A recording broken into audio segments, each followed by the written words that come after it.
When I hear that things are reopening, my first instinct is to get excited because I was like, "Oh, restaurants are opening and things are opening, and I can get my hair done, I can get my nails done," and then the next few seconds later, I was like, "No, I can't." For many, reopening serves as a light at the end of the tunnel of a long and lonely lockdown. It's the start of a new normal, but that's not the case for all. I have an autoimmune disease. I have kidney failure and I'm on dialysis. It's a rare form of muscular dystrophy. I've always been in a wheelchair, and when I was about 12, I started requiring ventilator assistance. I have zero muscle movement, so pretty much similar to like a quadriplegic. So it gets worse as you get older.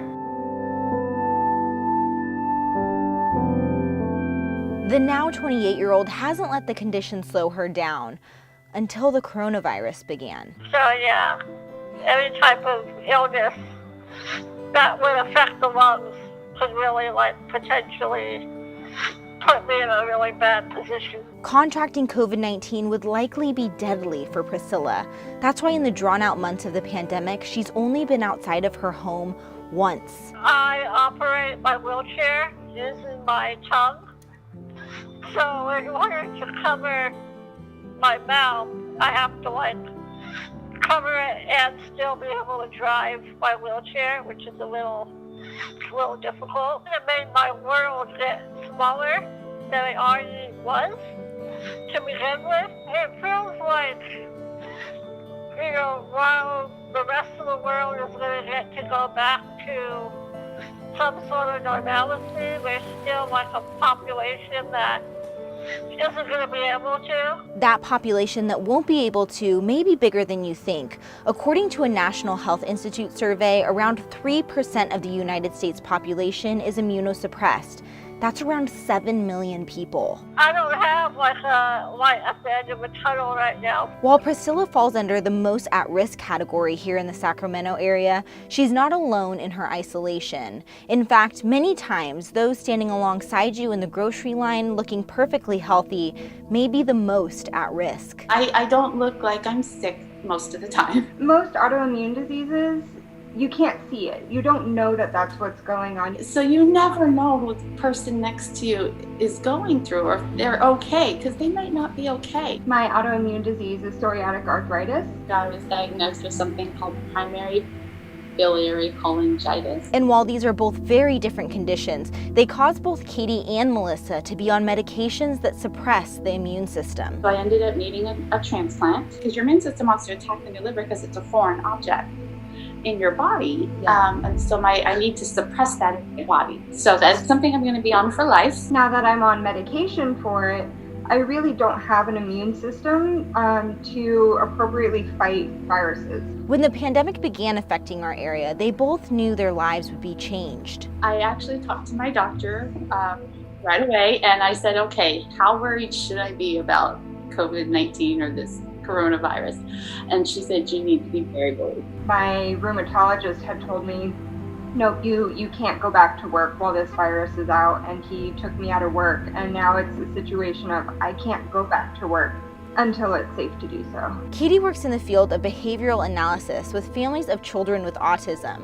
She's considered an essential worker and has had to forego work and pay in order to stay home for her health.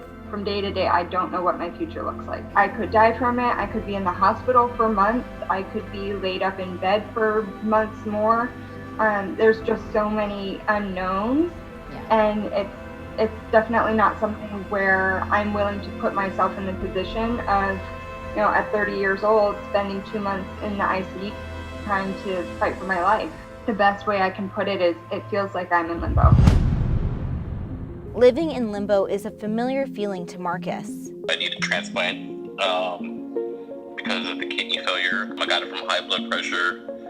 And also within the last year and a half, 2 years, I had open heart surgery and an aneurysm in my stomach. So, there's a lot of health issues that I have.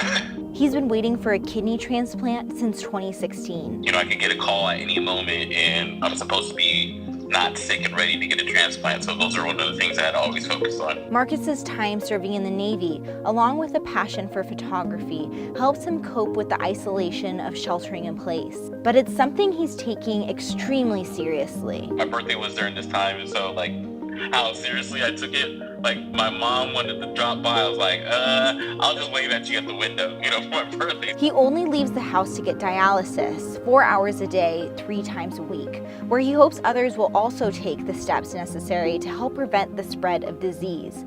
But he understands it's a choice. I do wish that people were wearing more masks, regardless, but it's their choice. But another choice is kindness and understanding for one another during these trying times.